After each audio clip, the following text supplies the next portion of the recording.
Hey guys, quick note. We were unaware of the situation with the hunt at time of recording, so if it sounds kind of dated and unaware, that is why. We might touch base on that one next episode. Enjoy.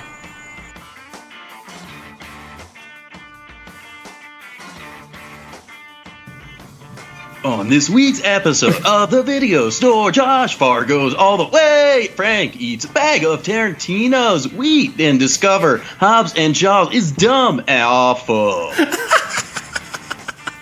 I'm dead.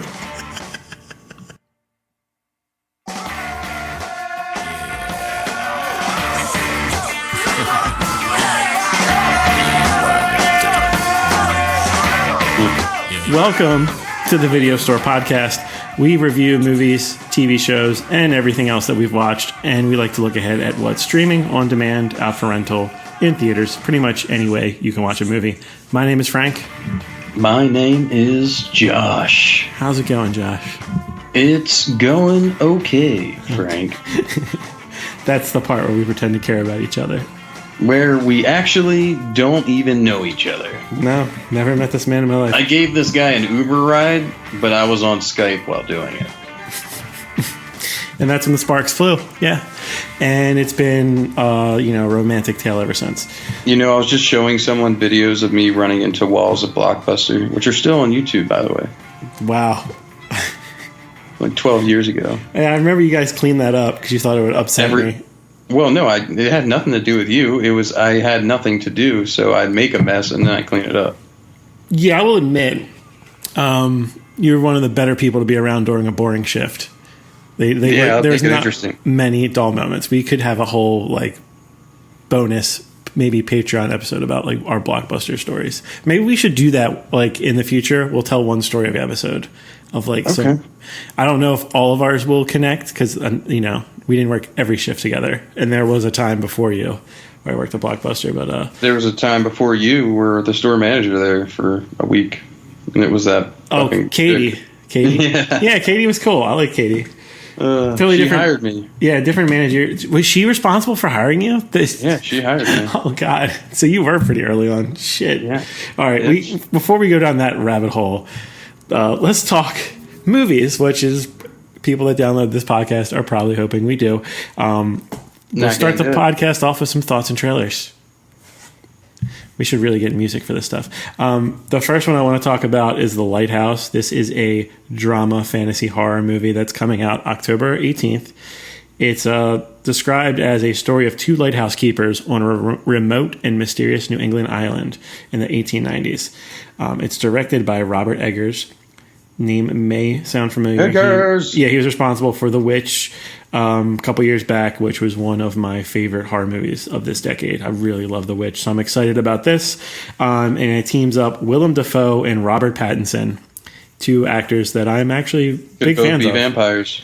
It's right, yeah, famous vampires. That's a good point. I just recently watched that movie. What was that called? Is it The Secret of the Vampire? Fuck, we just talked about it. I don't know. Oh, The Shadow of the Vampire with Malkovich. Yeah, where Willem Dafoe plays Nosferatu. Yeah. That's a good movie. Yeah, we talked about it. Vampires. Yeah, vampires. But yeah, this looks creepy and very stylized, and I don't want to see any more of it because I'm totally in on this movie and can't wait to watch it. Yeah, it's made by, A24 or what have you, so I know you're a big fan. For me, it kind of looked similar to the same-ish storyline. I mean, not same, but remember that Jerry Butts movie I saw with the Lighthouse? Oh, yeah. Weird shit? What was that called? Fuck, I don't remember. The Watchers or something? Yeah, something. But it was also desolate and isolating and kind of had a similar feel, although it was more linear in its storytelling, where this is obviously way more artistic, I would say. Yep. Do you think it looks good? Are you excited for it? Yeah, it seems interesting. I know this is the shit you fucking die for. For me, it's maybe it'll be visually cool. Maybe it's a cool art piece. I don't know. Willem Dafoe is the most interesting thing about this movie to me, as I am always a fan. So you're not won over by Robert Pattinson yet? You don't like? No, I'm definitely Team Jacob still. So. Oh wow! Have you seen Good Time? What? Good Time with Robert Pattinson?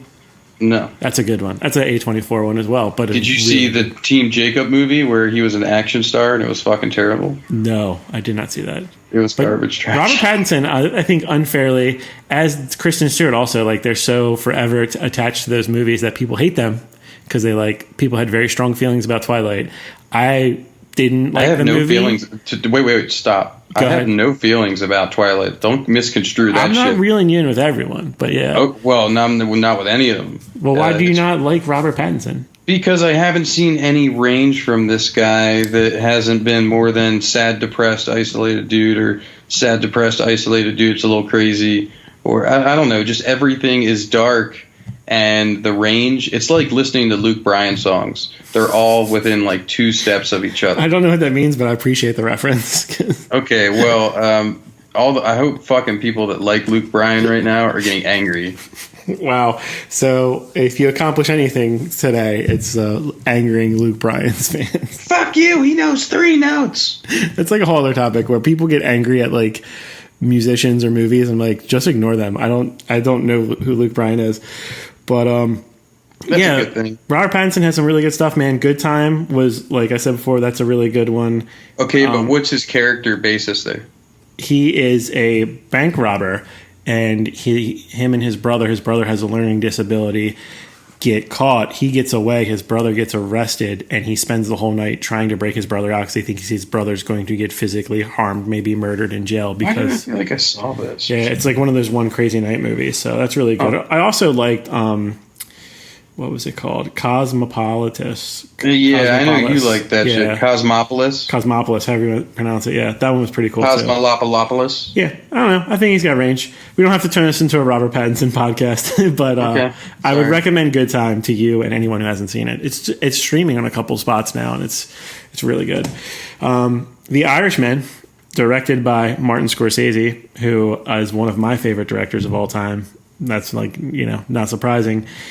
Is coming out September 27th. This is, bankrolled by Netflix, but it's going to also have a theatrical release. It reunites Al Pacino, Robert De Niro. We also have Anna Paquin in this cast, which I haven't seen in a while. I like her a lot, and Joe Pesci's in this. Fucking Joe Pesci. It doesn't really need to be said, but Scorsese can get whoever he wants in his movies, and this is a movie I was in on from the jump. So I haven't actually watched this trailer, but I just wanted to talk about it because I'm really excited about this one as well. Where do you land on The Irishman? Also a big Scorsese fan. I did watch the trailer. It's just a very artistic looking, and you just know this is going to be another chapter in the Scorsese line of classic movies that people could rewatch, as they're more than likely going to be timeless. I mean, I'm hoping the performances aren't phoned in from these actors that have given us really powerful things in their past, but people fall off and things happen. I hope it's as intense and these people keep the intensity that they've had throughout their careers. So it seems pretty cool. Yeah, I just recently, and we'll get into it, saw Pacino in the new Tarantino movie, and he was good. I think great directors, the talent doesn't erode completely. I think it's always there. It's just the directors need to, use it. And I think great directors know how to get the best out of performers. So I hope that's the case with this one. It's about by the way, a mob hitman recalling his possible involvement with the slaying of Jimmy Hoffa based on the Charles Brandt book. And I'm super excited about that one. Next one up for discussion is Little Monsters. This is a comedy horror. It's going to be out sometime this fall. We don't have a U.S. release, but it's going to be out in the U.K. soon. It's about a washed-up musician that teams up with a teacher and a kids show personality to protect young children from a sudden outbreak of zombies. That all sounds really interesting. Directed and written by Abe Forsyth. Josh, you want to talk about this one, so I'll let you go ahead and do your thing. Do my thing. Well, I'm just a big fan of Lupita Nyong'o. After Us was really amazing. Josh Gad plays a guy named Teddy McGiggle, by the way. That's his washed-up musician name, I guess. Great. I wonder why his career never fell. I don't know, because fucking McGiggles. But all in all, this just looks like a great, dry installment of parallel universe, zombie outbreak, and looks like it's a very character performance-driven movie that's going to be really fun with the perspective of these little kids being told all these falsities and just everything's okay while fighting off murderous zombies. So looks fun. I like the take for sure. Yeah, relatively new director, Abe Forsyth. He's a writer-director. He's only done one other movie called Down Under that I am completely unfamiliar with. Down Under. But this one looks weird enough, and the theme this year is like everything is like a remake or a sequel, and most of it's not good. So anything that's just out there, man, that's different, which so far, besides the Scorsese one, these are all kind of unique movies coming from unique voices. So exciting second half of the year, hopefully. The next one up is The Hunt. This one's also going to be out September 27th in the U.S. It's described as 12 strangers wake up in a clearing. They don't know where they are or how they got there. They know they've been chosen for a very specific purpose, the hunt. And you saw like a regular trailer. I saw the 1-minute promo video, which I would recommend because it doesn't really give you too much detail of the story plot. But yeah, it reminds me of when Hostel came out. Similar marketing, similar idea. Kind of purgy as well. I love this. This is Josh Bates shit right here. I love a good battle royale. This is right up my alley, and there's great people in this movie that I pulled a pretty interesting cast of like Hilary Swank and Ethan Suplee, just some interesting people that I haven't seen in a while, and they show up in something like this. I'm super interested in this shit. I love a good man versus man who is going to win. Yeah, and it's got some Leftovers DNA, because I know you love that show. It's directed by Craig Zobel, and one of the writers is Damon Lindelof. So yeah, you have that connection there. And then I want to mention Compliance is also directed by this guy. Have you ever seen Compliance? That sounds fucking familiar as balls. It's based on a true story, and I'm glad I looked this up because Compliance is one of those movies where I was like, I got to follow this director. This is like one of the most traumatic, intense movies I've ever seen. Compliance is from 2012, and it's about a fast food restaurant that becomes interrupted by a person who claims to be a police officer over the phone, and it's based on a true story. It's a person who like convinces through the power of suggestion all this crazy shit at different fast food restaurants, and just has these people do like horrible things to each other and to themselves just by the power of suggestion. It's a very interesting movie. Again, it's called Compliance. I would highly recommend that. Okay, so did you love Ann Dowd in that? I loved everybody in that, yeah. Okay, she's the main. She played, I guess, Sandra. So she is a very, very big portion in The Leftovers, which you will eventually watch. I always get her confused for Margot Martindale. Yeah, she's really good, but check her out. Okay. Yeah, she was also in Hereditary, and I was like, oh, Margot Martindale. I get them so mixed up every time it fucks with me. You don't know your people. But yeah, that one looks good. The final entry in Thoughts and Trailers is going to be 1917. This one's a Christmas release by Sam Mendes, starring Teresa Mahoney, Benedict Cumberbatch, Richard Madden. The Batchster. Yeah. This is about two young British soldiers during the First World War. They're given an impossible mission: deliver a message deep in enemy territory that will stop their own men and Blake's own brother from walking straight into a deadly trap. I'm not a huge war movie guy. It depends where it's coming from. Most of it's, to me, just like glory propaganda bullshit. But, I liked Dunkirk. I'm not totally against war movies. Yeah, I wasn't a big Dunkirk fan. I thought I was oversold and it ended up being weak sauce. Yeah, it depends. Depends on what kind of war movies there are. Right. Like Jarhead, I saw in theaters and I wanted to punch a baby. I like Jarhead, so we will probably disagree on 1917 then. Well, this to me looks almost like a Saving Private Ryan installment with hopefully really powerful performances, emotional connections, really great visual, stunning scenes. I think this could be well done. Hopefully, it's not super cheesy, which can happen. Yeah, it does look good, and I'm trying to think like the last good Sam Mendes thing, but. He's very talented, and the movie looks good. Like visually, like you said, it's definitely stands out. Well, we did it, Frank. We made it. We did it. All right. To our next segment. Yeah. You want music? Let's review some stuff.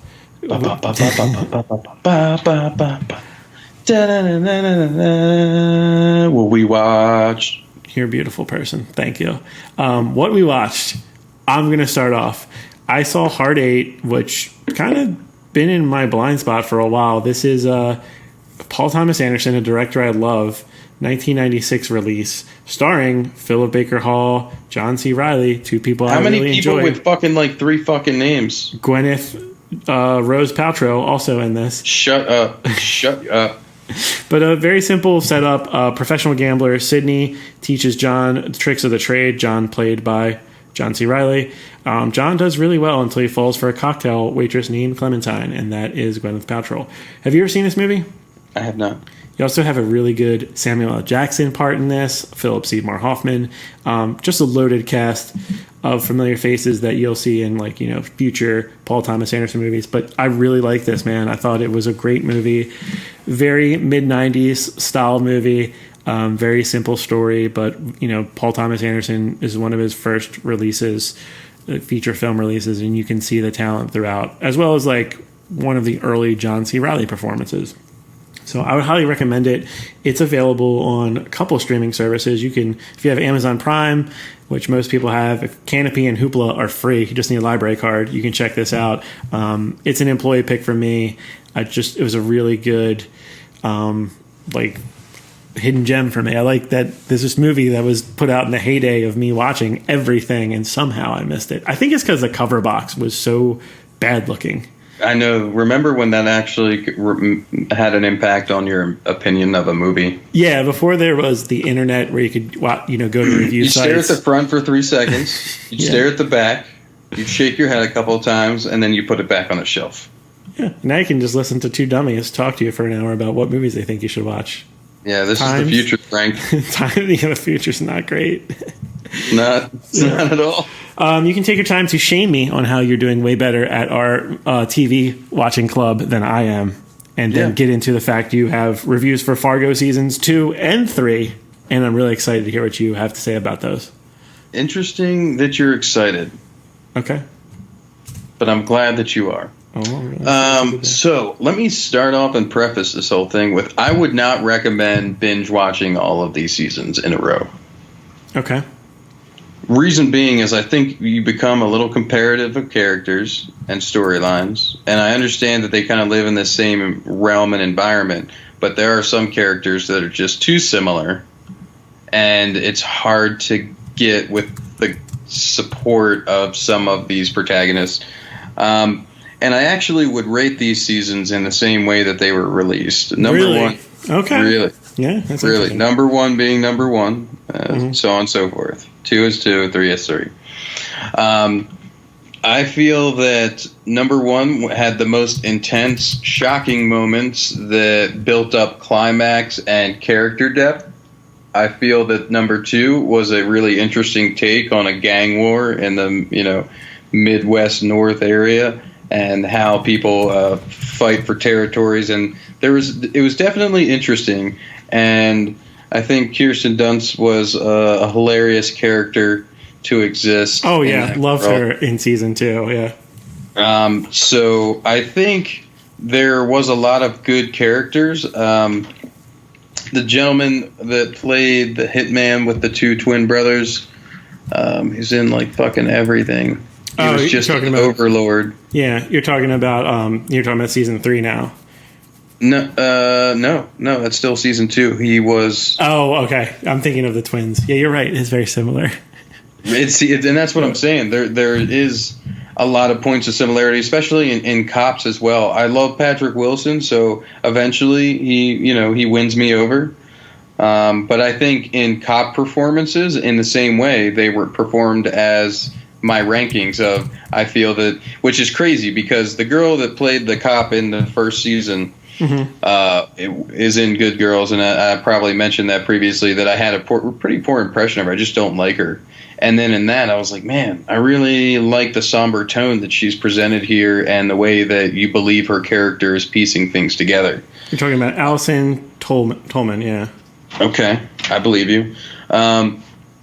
I feel that Patrick Wilson was a great, strong, different side of things as a man that was just a sheriff of town and trying to do the right thing, but still taking action and being very involved and not as much observant. Yeah, I love Ted Danson in that season too, man. He's fucking killing it. Where he basically like invents emojis and using hieroglyphics. He's like, yeah, we just have pictures that are universal language. You're like, yeah, like emojis. But he's like ahead of his time. I just love Ted Danson too. I think he's just charming actor and just always fun.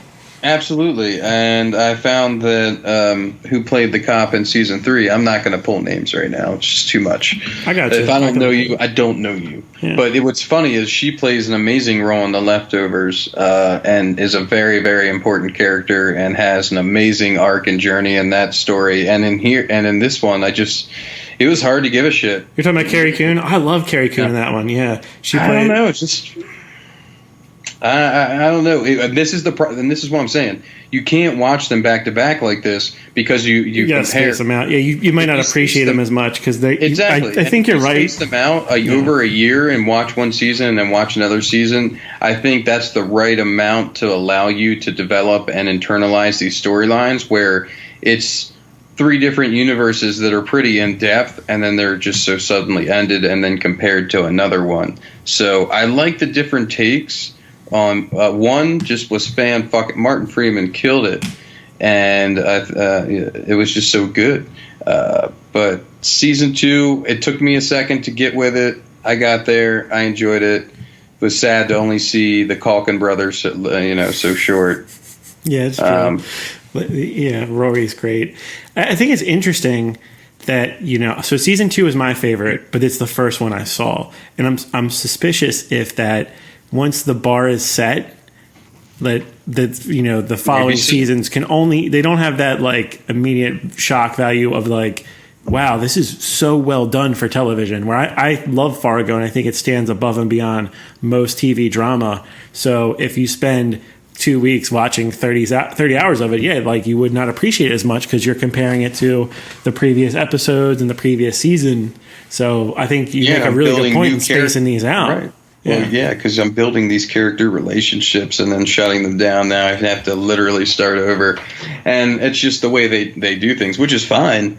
But, yeah, I wouldn't recommend. It just didn't seem like a bingeable. But a great show. No problems with it. I think it's a fun world to check out and see these characters.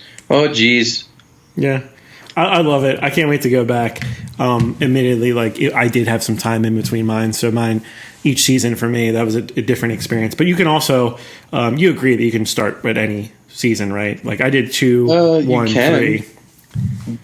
You totally can. But I like the first one. Okay. So check out season 1 and, go from there, Josh is saying. Yeah, personal preference. But you do you. Live your best life. So I watched the same night that I watched Hard 8. I was like, oh, I forgot. Paul Thomas Anderson did this weird, 15, 20-minute musical film with Tom York. I'm a Radiohead fan, by the way, and I like Tom York's solo stuff. So I was like, Frank's a creep. I want to check it out. And then, I can spend 15, 20 minutes and I have a film to talk about on Letterboxd and on my podcast. So, he connects half of the album. The album's got the same title, Anima. ANIMA, and it's not anima, guys. It's got some cool visual pieces in it. It's definitely weird and trippy, everything you would expect from. It definitely feels more Radiohead than from Paul Thomas Anderson. But if you're a fan of either one, I think it's worth checking out. I'm going to check it out a couple times. It's very jarring at first, so it may require multiple viewings to really get an opinion on it and fully appreciate. But if you're a fan of either one, check it out. Okay, fair enough. And again, that's with an A, not an E. Anima.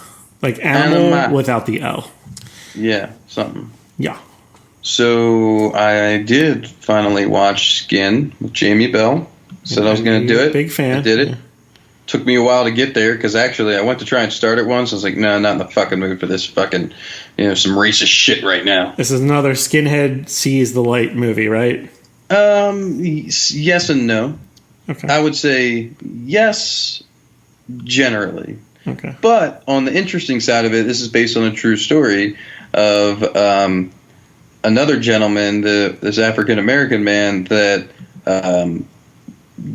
kind of gave him an out and an ability out of that lifestyle, and then helped him kind of flee and remove himself from these people who would constantly track him down. But it was interesting that it was a true story that this guy had all these tattoos as well, and eventually had them removed. Somebody donated money that he was able to have a lot of this stuff. I mean, lasered off of his face and everywhere. The guy's a motivational speaker now, and that was kind of an interesting part of it that I feel like as far as a story, you're definitely immediately comparing everything to fucking American History X, just because it's what everyone's gonna do. It's what you're gonna do. It's what I'm gonna do. But the movie itself had a little while to find its life and its enjoyment, but I don't know. It finished out strong. I'll say that. Do you remember the girl from fucking the Sandra Bullock movie, whatever the fuck, the No Eyes? What am I missing? Oh, Bird Box? Yeah. Do you remember the girl? I don't remember much of that. I got really high watching that movie because I just knew it was going to be a stinker. And it did not. But do you remember the blonde chick that ran out the window and just fucking murdered herself? The one that had the other kid? No, I do not. Okay, never mind. Well, she's in this fucking movie. Okay. Anyways. Oh, you're talking about Vera Farmiga? No, Danielle McDonald. Oh, okay. My bad. You don't know. I swear I watched Bird Box, but I hardly remember anything of it. Yeah, I remember shit. But anyways, Jamie Bell puts on a pretty solid performance, and it's an interesting story, and maybe this is the kind of stuff that maybe some skinheads will watch and go, maybe I don't have to be a piece of shit. Yeah, I think that's an important message, and whenever there's these important messages in movies, I always hope they do. They land it, like they make a good point. But I think another thing is that, like, if you want to rehabilitate these people, like, it took this guy who saw this person as a human being, someone who didn't, right? He viewed this guy as like subhuman, but yeah, he took him seriously, and all those people that paid to get rid of his tattoos, like they wanted to help this guy. Like their goal was, to heal this person because they felt like something was wrong with him and it can be fixed. And I think that's a really cool argument, and I think that's a really good message. That was the interesting part, is that this guy, you learned that he did this throughout his life and had turned probably about 5 or 6 people outside of the removed them from their white supremacist group, whatever it was. And that was kind of his mission. And that was really crazy. Interesting. And like 5 might not seem like a lot, but that's 5 lives. And then you think of all the people those 5 individuals impacted by changing their ways. Extremely. Like, so, really, 1, 5. I mean, the guy makes a difference with every person they decided to invest in. So yeah. I found that to be make it a bit more of an interesting story. You kind of have to stick with it, though. It's told average, not amazing, but Jamie Bell keeps it up. The direction's nothing inspiring. It's kind of basic. Yeah, somewhat. There builds some intensity later on, but I would say by the end, you're not completely hating your time. So I'd say take it or leave it. If you're a Jamie Bell fan, still go watch Donnybrook. I still recommend that to you. Go watch that shit. It's very intense, very, very powerful performance there. Go watch that shit too. Cool. And Skin is on Amazon Prime Video and Kanopy. Also, I don't know how hard it is to find, but the same director of this movie did a 20-minute documentary on the true story that you're talking about. Oh, cool. So it might be a cool companion piece. Or maybe if you're not as interested, check that out first, because that's only a 20-minute investment. And then I would agree. See if you're interested in the film. Fargo is always available on FX now, but you can also stream all 3 seasons of Fargo on Hulu. I forgot to mention that. On Hulu. Catching us back up, I checked out Kill Bill, Volume 1 and Volume 2. Actually, the rest, almost all of my reviews for the rest of this episode are going to be Tarantino movies because hooray! I put out a Tarantino list from memory, and everyone argued with me about it. And everyone's like, "Fuck you, Frank! You're an asshole." I gotta admit, part of the fun is arguing about a list. This is part of the reason I put it. No, not troll. I think they're interesting. I told you before we recorded that it's very disappointing when people disagree with me. They're just like, "You're an idiot." Like, tell me why I'm an idiot, or tell me why I'm wrong. Like, I love when people disagree. All right, you go ahead, make all the points you want, and I'll just tell you why you're wrong. Yeah, thank you. That's why we're friends.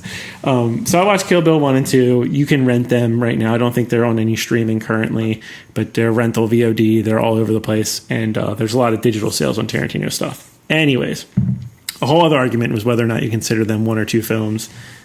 Doesn't really matter. Whatever. I consider them two films. Whatever reality you want to live in. Is Star Wars more than one fucking film? Well, Tarantino considers it one film because it was originally done as one and split and sold as two. Whatever. And Grindhouse was supposed to be the payback for that. Like, we charged you twice for Kill Bill. So I had 1 and 2 together, and it was somewhere in the middle of my rankings. And a lot of people were like, well, which one do you like better? I like Volume 2 better. Volume 1 is still a really good movie, and all the Tarantino movies I rate as either from really good to amazing. So it's a very high bar for me. So ranking them is strange, and like it's very like and you could go either way. Splitting hairs for sure. Right. I could agree with Volume 2 just because of the development of the characters and seeing a lot of those stories arc are very fun. And you get the payoff too. What's that? You get the payoff, too. You get the second half of a movie. Yeah, the second half of the movie is supposed to be better than the first half. That's how movies are usually, that's just how movies are made. So I'm totally, no problems there. If people are arguing that, they just like to argue. So. I mean, maybe you just like the martial arts style. I think it's very unbalanced. The first movie, I love the Sonny Chiba stuff. His interaction with Uma Thurman's character is like adorable and very charming, like some of the most charming stuff Tarantino's ever done. The Pussy Wagon stuff, the hospital scene, the Vivica A. Fox fight. I remember it in the theaters. It was like so violent and that was pretty solid. Yeah, I didn't think it held up as much. Like these are still really good stuff, but the Crazy 88s fight and the Lucy Liu stuff was amazing. The animation part was kind of weird, like doing that. He's really cramming a lot of stuff in these movies, especially the Kill Bill ones. A lot of stuff he loves. It's like kind of like a shuffle mix of like his favorite film genres. He just like crams in little there's Brian De Palma scenes, there's anime scenes in this. But all right, you don't have to get too deep in the volumes. Yeah, people know. But Volume 2, I thought that the interactions were better, the fights were better. It was more interesting part of the story. So I prefer that. Where like Volume 2 is like top third, bottom of the top third for Tarantino, where Volume 1's like towards the bottom for me. I don't really need to see that one anymore. Okay. Where I would put on Volume 2 sometimes. Well, then that's more than splitting hairs, I guess. But. I mean, so I'll tell you what, I gave Volume 2 like 4.5 out of 5 stars on Letterboxd, and Volume 1 was 3.5. Okay. Yeah. It's pretty German of you. I guess so. All right, so that's my Kill Bill opinion. I'm sure everyone thinks I'm wrong. Josh, you finally watched Rocketman. What'd you think about it? Very good. Just out in front with that. Yeah, just gonna get that out there. Well, so as we've seen all of these biopic bullshits that have come out at different points. Most recently, fucking the Queen one. Yeah. Ugh. I just feel like this story was so well told in essence of reality and not reality, and gave a presence and perspective and actual character development and heart and emotion, and it was fun to jump between these worlds and perspectives within the mind and without. And I would think this is that kind of Oscar shit that people die about, because I think Taron Egerton really did an amazing job, co-shot with Jamie Bell again coming in hard, and I think just he brought a lot of life and passion and love to Elton John's character and his story and who he was, and I think it was very interesting. Yeah, I agree. I think, God, why can't I think of it? Oh, here it is. It's going to be compared unfairly to Bohemian Rhapsody just because they're back-to-back years, but I don't know if this is what... Good, compare them. It's way better. Yeah, I don't know if this is, if it accurately just portrays who Elton John was. But it portrays a person. Like, I got an understanding of a human being. And the movie's very bipolar because it portrays Elton John as a bipolar character, and it starts off with him in rehab. I thought that was interesting and set the scene for like a movie that was all over the place, but in a great way. And I thought, it had a lot of energy to it, and Taron Egerton was up for the part. Like, he was up for the task of doing that, and like totally embraced the role and disappeared into it, which I thought was great. And yeah, I really liked it too. I think it's one of the better movies I've seen this year. It's not make my top 10 or anything like that, but I really enjoyed it, and I think it's an easy one to recommend just because it's so much fun. And it's one of those movies that goes through a couple different genres. Like, it's funny, it's dramatic, it's sad when it wants to be sad, and it's funny when it wants to be funny. Yeah, and I think it becomes harder and harder to do biopics like this that still have an original aspect. And I think it was so well done with the way they portrayed some of the songs and the characters that sang them. It wasn't just Elton coming out and, hey, I wrote this other song. And you could tell that those songs had some crazy emotion behind them for different portions of its life. And that was also something that I was just very impressed with. A very happy song sometimes was actually extremely aggressive and drug-fueled, possibly. And yeah, I love the treatment they gave to the title song. Like, when for sure, Rocketman, that was great. Oh yeah, the ambulance ride. Exactly. Yeah, it's fucking awesome. Exactly. So all of that was just gave this really unique perspective where he didn't just go out and play another concert. This was a story being told with a different meaning to the song. Yeah, I really think this is, like, as far as like a studio film, this is one of the best outcomes you can hope for something that was no doubt nitpicked and like the subject of many meetings and stuff. Like, there was some art that came out of something that was just a property. They were kind of trying to make money off of a famous singer, and a good movie came out of it somehow. Yeah, just like a miracle compared to these other music biopics. So, I was pleasantly surprised by that one as well. Boom. Cool. I checked out Death Proof, which is another Quentin Tarantino movie. If you don't know what this one's about... Did you watch Planet Terror? Nah, because I want to go back and see that one, but I'm just trying to get through these Tarantino movies in a short enough window where I can rank them as accurately as possible, as silly as that is. So this one's about two separate sets of women that are stalked at different times by a scarred stuntman who uses his death proof, in quotations, car to execute his murderous plans. Written and directed by Quentin Tarantino, this was part, as Josh alluded to, of Grindhouse, which was a 2-movie feature. This was paired along with Planet Terror, which was directed by Robert Rodriguez. I saw it at Benji's Drive-In, dude. Yeah, in 2007. It was really cool. It was film nerd, like fucking catnip. And Death Proof is Tarantino's like only true horror movie. And I think one of the most different of all of his movies. I don't know if you agree. Like, I think this one stands out for better or for worse. And a lot of people have polarizing opinions about this one. I think if it wasn't for Kurt Russell, it wouldn't have been a good movie. Really? I like the female performances a lot. That's interesting. It's also like a love letter to Austin, Texas, a place I've never been, but I know a lot of people say this is like a great portrayal of Austin. I love the car scenes are amazing. I love the chemistry between both sets of women and just the weirdness in Stuntman Mike's character played by Kurt Russell. Zoe Bell is fantastic. This is like her first big role in a Tarantino movie, and I thought she was great in it. You see a little bit of Mary Elizabeth Winstead. She wasn't really asked to do much. Neither was really Rosario Dawson, but she was really charming. And then Tracy Toms, who's in the second group. I haven't really seen her in anything else before, but she was great. She was the one who like drove while Zoe Bell's like on top of the hood and shit. Do you remember her?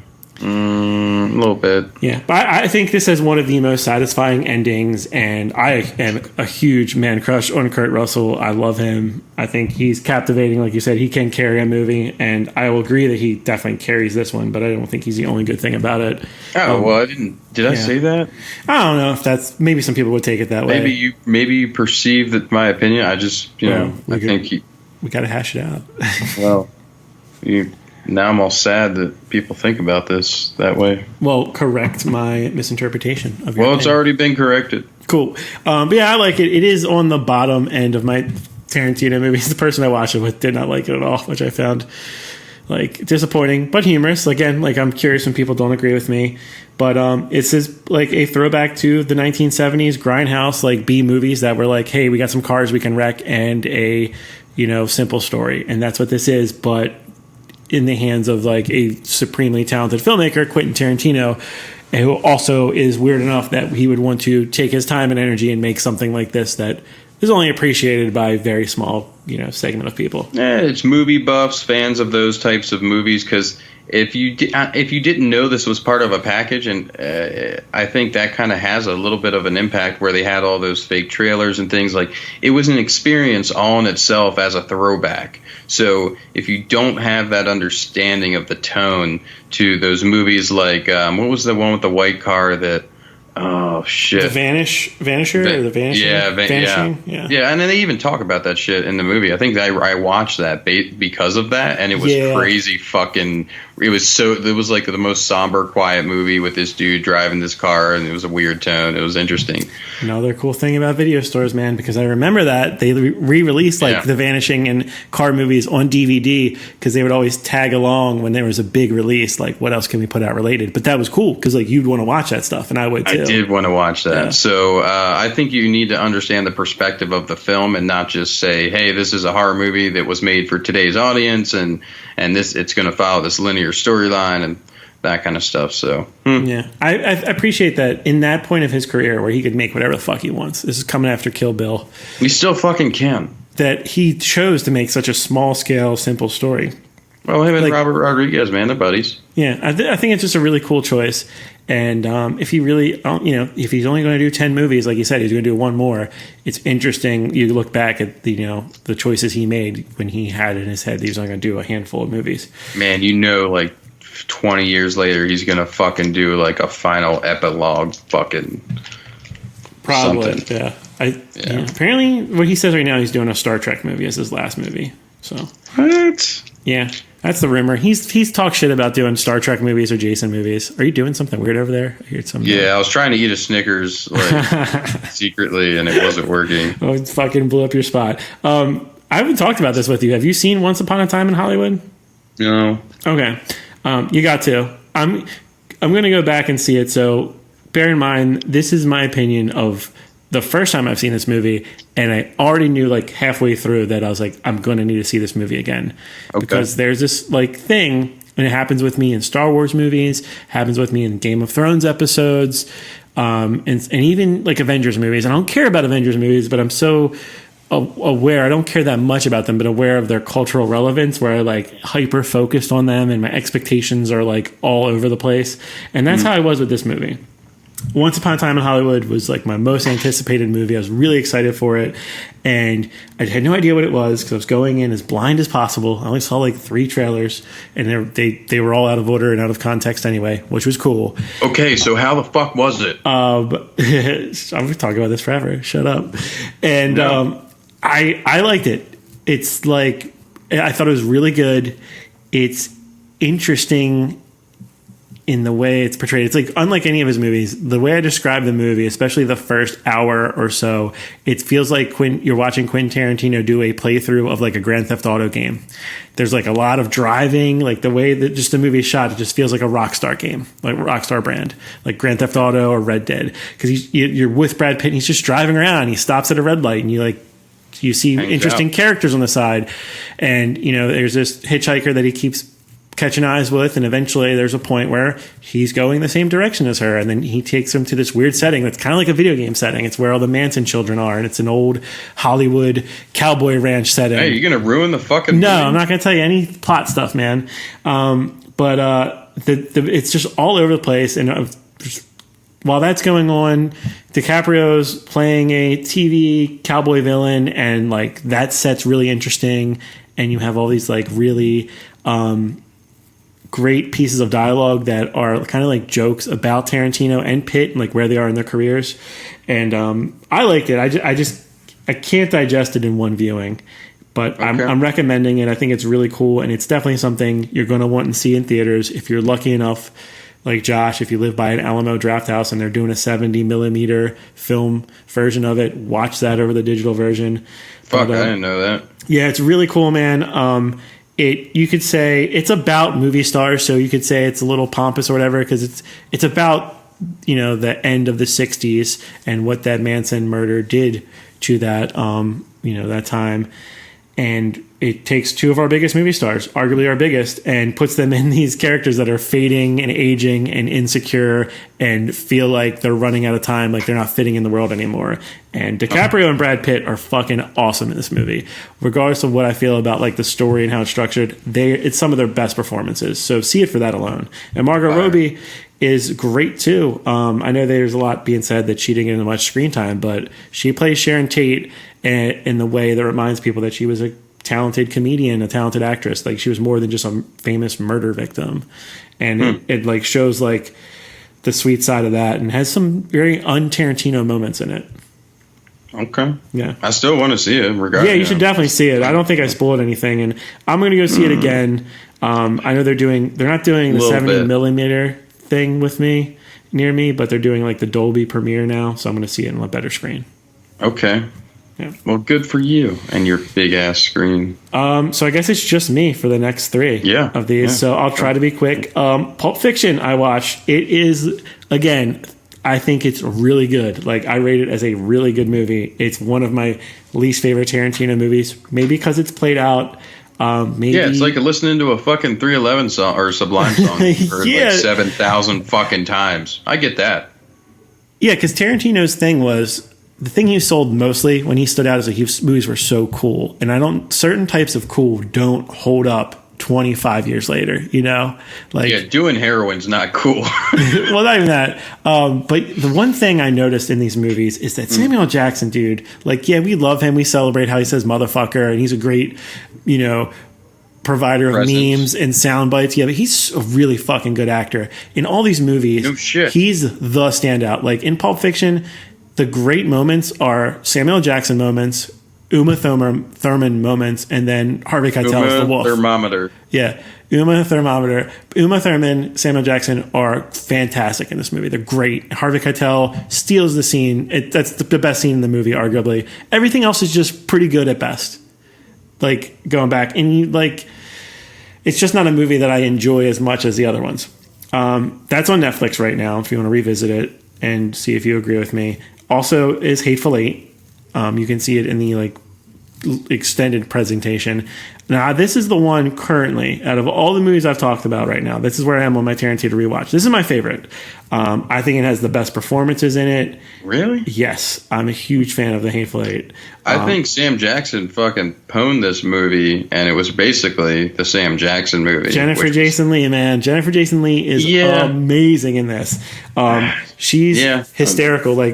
She gets her ass beat the entire time, and you're laughing with her. She's a horrible person, but you're laughing along with her because she's just so ridiculous. I thought Kurt Russell was great, and Walton Goggins, dude. Walton Goggins killed that movie as well. Yeah, I thought them all. Bruce Dern playing General Smothers, Channing Tatum for 5 seconds. Exactly, dude. I just love it. Goes back to the Reservoir Dogs days, that's what I felt like. This was an old Western Reservoir Dogs, which again, I'm not saying there's anything wrong with loving this movie, because I love Reservoir Dogs and I love this style as well, and I think the dialogue was so fucking powerful in such a small setting, again, leading to all this misconception and deceit and fun, interesting characters that you wanted to know more about. So nothing wrong with loving this movie. I one time recited the Sam Jackson speech that he gave to the colonel or the general. My big black dingus. Yeah. Yeah, I did that whole bit. Yeah. And somebody walked by and was like, "What the fuck?" It's it's from a movie. I think it's one of the best shot and best scored Tarantino movies. And it was long. Yeah. It's a great one, dude. I love that movie. I suspect, I still have Reservoir Dogs, Jackie Brown, Django, and Inglourious Bastards to see. Bastards was my number one before this. I think it'll probably still be my number one. But yeah, Hateful Eight is just fantastic. It's 3 hours plus, so you might have to split it up. Not everyone likes to sit down that long. Yeah, exactly, because it's great. Maybe there's the scene you're talking about with the general. That is when I believe the intermission starts. So if you don't have the extended version with the intermission, just stop it after that Samuel L. Jackson speech. Take a break. That's how they presented it in theaters. I would recommend doing it that way. Interesting. Cool. And then finally, because your boy watched a lot of movies the past 2 weeks, I checked out Hobbs and Shaw. Sorry. I watched Hobbs and Shaw. You did? Awesome. We get to talk together. Yeah, but I'm not going to talk. I'm not going to talk about it. I want to hear what you guys say. Okay, you're curious what I think. I'm a big Fast and Furious fan, especially 4, 5, 6, and 7. I believe are like probably my favorites, which are I think all directed. I have no by the fucking same. clue, dude. Yeah. Don't I? So this was like a highly anticipated movie for me because I love the Fast and Furious movies. Like I get that they're dumb. They're over the top, but they have a style to them, especially the Justin Lin. That's the Justin Lin movies, which I think he did 4, 5, and 6. I don't know. We can go back and talk about that another time. No, I'm good. But he definitely did 5 and 6, which are, I think, the pinnacle of that. He's not doing this, obviously. So Hobbs and Shaw, I thought would be fun and dumb. And yeah, it was, but it really wasn't much more than that. I think it's about... baseline is what you would expect considering the talent. This is about, it's described as lawman Luke Hobbs and outcast Deckard Shaw form an unlikely alliance when a cyber genetically enhanced villain threatens the future of humanity. And they throw all this crazy shit at you, like this virus, and there's cyborg people, and it's all just brushed off. It's not important. What is important is The Rock eating pancakes and once again playing like a version of himself. A version of like his social media persona, and I'm getting tired of that. Frank's had enough. Yeah, dude, and like The Rock could be interesting, but he's got to find a director that will tell him what to do. It's just these movies reek of like The Rock writing his own. Yeah, it just seems like The Rock writes his own lines because it's so much like him, like. The cheat day pancake. I'm gonna bullshit. whip your candy ass. Yeah, and also like Justice for Han, like Deckard Shaw. I don't know how familiar you are with these movies, Josh, but Jason Statham's character. No, I know he murdered the Asian dude from like the shittiest fucking Fast and Furious movie that ever happened. And all they do now is like, who the fuck cares? Yeah, they're like Rock is like basically the American dream of what a law enforcement officer would be. He's very generic and he's a big oaf. And Jason Statham's a sharp-dressed man. Like it's like that's the big differences. And they, for some reason, it's movie a tow truck versus the Jaguar. Yeah, the movie keeps reminding you these guys just can't get along. You're like, but why? They're not that different. I did think Vanessa Kirby somehow like got to steal some scenes and was a bright part in this movie. Which who stole the scenes? What? Who? Kevin Hart. Kevin Hart was good too, and one thing they did, which I thought was smart. My voice isn't this deep. They avoided the issue, which has happened in other Rock movies, most memorably Baywatch, where you're trying to make a comedy, but you don't have comedians in it. Like you're trying to make a funny movie, you need some comedians in there, especially if the stars are not Jason Statham and Rock can pull off some one-liners, but they're not that funny. Carry a 2-hour. This is why fucking the movies with Stallone did not work out. The Incredible, whatever the fuck. Yeah. All those the Schwarzenegger Expendables. Yeah. Expendables. Yeah. That's exactly why those movies didn't work out. So great plan bringing in Kevin Hart and Ryan Reynolds to spice things up. They were, and then Rob Delaney, like his scene was too, where he was the agent that was recruiting Jason Statham, recruiting Shaw. Mm-hmm. The conversation between him and Ryan Reynolds was really good too. Reynolds was fire. But I mean, it was enjoyable. I wasn't miserable. I wasn't bored. I was just disappointed because when you have all these, resources and actors, like you could have did better.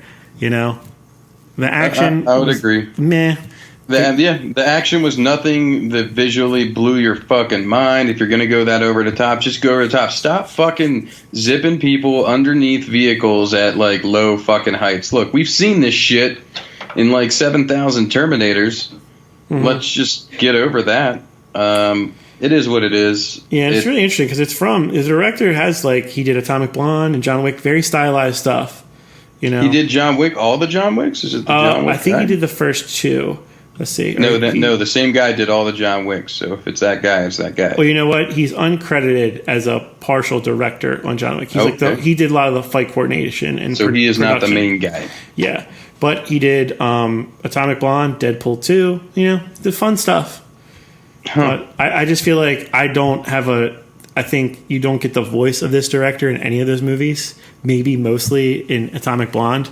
Because I just feel like The Rock, and there's a whole article about how The Rock and Jason Statham and Vin Diesel have these specific contracts where they can't get beat up in these movies and lose fights. It's fucking weird, dude. Yeah, I think this whole fucking thing, is Vin Diesel's fault.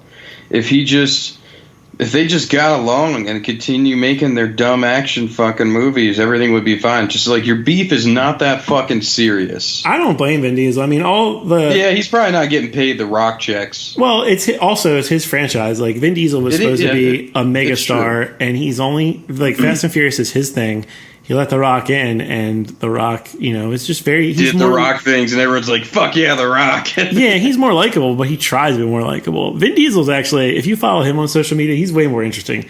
The guy is so passionate. Like, he thinks, like, legitimately, that Fast and Furious movies should be nominated for Oscars. He's like, I don't understand. Like, these movies are... That's fucking weird. I love it, though. Yeah, but that's fucking weird. But I have seen interesting movies with Vin Diesel that I liked. Babylon AD, did you see that? No. Very interesting futuristic movie with Vin Diesel. Pitch Black was great. I think Vin Diesel is more genuine than The Rock. I think The Rock wants to be liked. Vin Diesel just wants to make cool shit. He might think his shit is better than it actually is, but I respect that. Like, I respect that he's passionate. He wants to make these interesting things. Vin Diesel has been here and made awesome movies before The Rock was around, making some dumbass movies. But hey, cash them checks, and it's the way of the world right now, and it's those fads and the statistics, and when you're playing in these big marketplaces for large numbers, people, it's the surveys, it's the fucking screen tests, it's all of that bullshit and the numbers game, and it's not about the intangibles and the passion and the heart as much as The Rock just comes off as phony to me now, and I love the guy. Like, he's had like 3 careers. At the beginning of his movie career, people didn't know what to do with him. They're basically like, let's copy and paste like Schwarzenegger roles. Hulk Hogan roles and shit. Hulk Hogan roles, yeah. And then he was just like an add-on to a lot of sequels and remakes and stuff. Like, just throw him in there, and people liked him. And then he's got his own movies again. He plays the same guy, like the dude that's like this Superman type character who's just trying to save his family in these very boring movies. He's fucking the new Harrison Ford, but a lot buffer and tanner. And I want to blame him because he's in most of these. Rampage, Skyscraper, and this. Like, the movie sold to you as this ridiculous over the top thing, and then it's just like, okay. Like, it's not weird It's enough. not that over the top. Yeah. It's not Crank. It's not, John Wick. I know Crank was fucking fire. Yeah. Like, put Nicolas Cage in these movies. Fuck off, Rock. Yeah, something. Yeah. Or put Nicolas Cage as the bad guy versus The Rock. Mm-hmm. I'd watch that. Fuck yeah. Oh, Nicolas Cage needs to be in Fast and Furious. It has to happen at some point. That would be pretty sweet. Fuck yeah. I don't see why not. He'd be a great big bad for that. And John Travolta. Yeah, together as like brothers. He just like drives by and he's like, Burroughs! Travolta, yes, you throw him in there. Venom also. Put Venom in one of these movies. Before this terrible fucking accent. All right, let's wrap this show up with a what to watch this week's. We're going to cover 2 weeks plus about 2 weeks worth of releases on the various platforms. On Netflix right now, Whitney Cummings has a new stand-up special called Can I Touch It? Yes. I'm a fan of Whitney Cummings, so thought I'd recommend that. Haven't seen it yet. Rocky 1-5, if you want a marathon, is out on Netflix. If you want to enjoy your fucking face. As is Groundhog Day, one of my favorite all-time movies. Yeah, and that's great. Jackie Brown, which I'll be checking out and reviewing for the next episode. Four Weddings and a Funeral. I love this movie. I only most recently watched it a couple months ago. I think we talked about it on this show. Something of that, yeah. Yeah, Hugh Grant, man, like he's very likable in this. It's a great movie. I'd recommend it. It's one of the best romantic comedies. And then season 3 of Glow, which is one of my favorite TV shows. Have we talked about Glow on the show yet? I know I did with Matt. Yeah, maybe at some point. Are you a fan? Nah, really. I haven't really watched it. I watched like an episode. I didn't really get into it, and I just kind of let it ride. Okay, well, fair enough. I'll continue to list these. You just jump in where you feel like it. Hulu has the Star Trek movies 1 through 9. Oh, let me jump in at 1, 2, 3, 7, and 9. Okay, so yeah, asshole. Star Trek movies 1 through 9 and Nemesis are available, as are all the Final Destination movies. That could be a fun. Which are fucking awesome. Well, yeah. Some of them. Awesome it's and like, awful. John Waters says they're like his favorite movies. I think that's really interesting. He loves. Yeah, he's like, I love trash, and this is glorious trash. It is glorious trash, and Devon Sawa and fucking Sean William Scott and fucking Josh Hartnett and fucking Final Destination is the Fast and Furious of horror movies.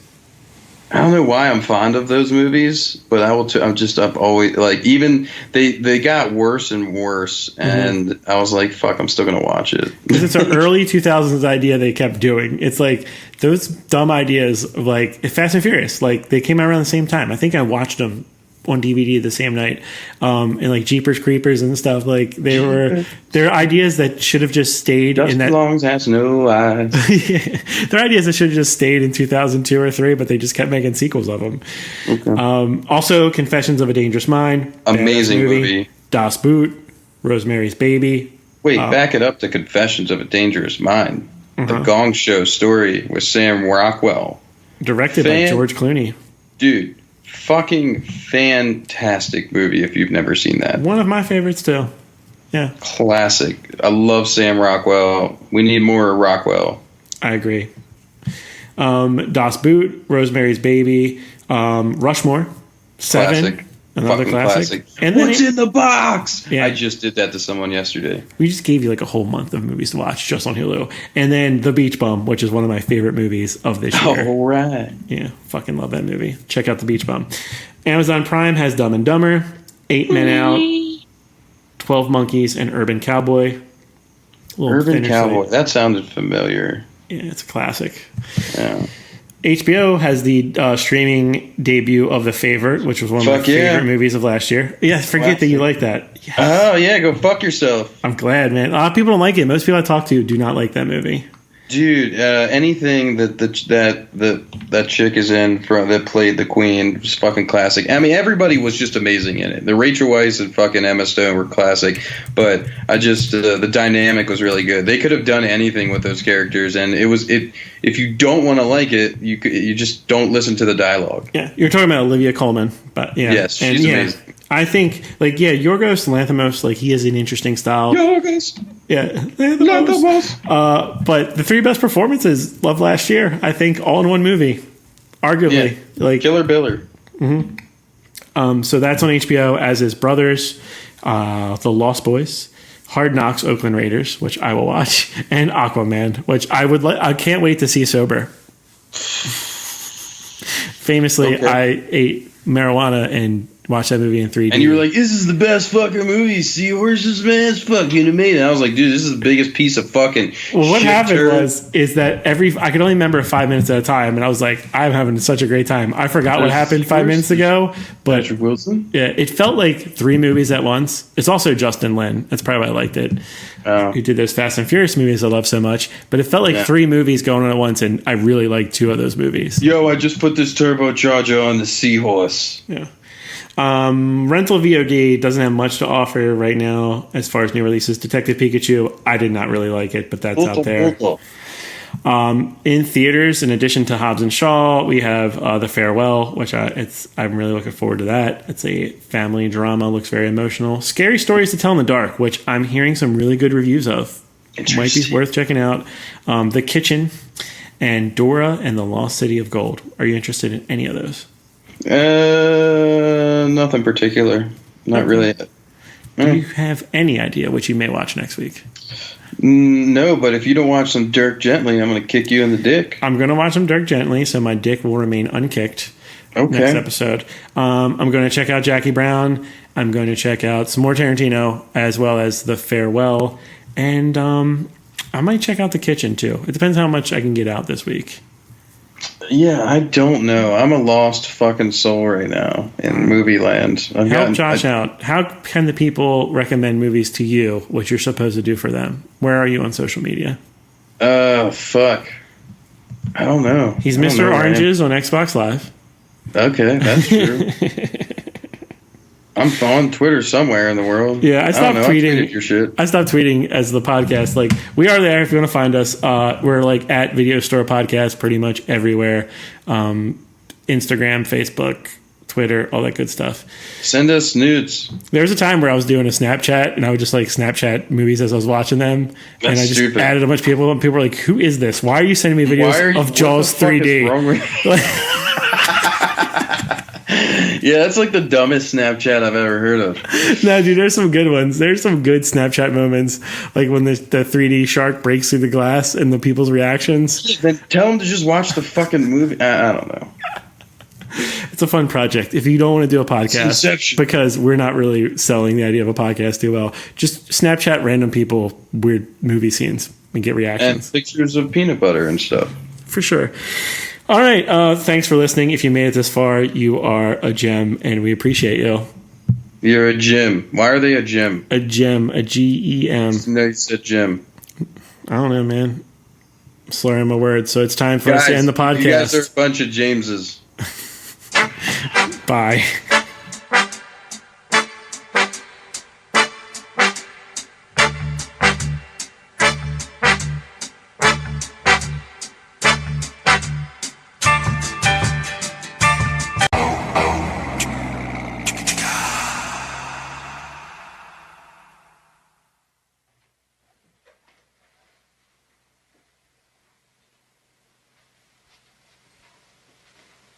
You're still here? It's over. Go home. Go.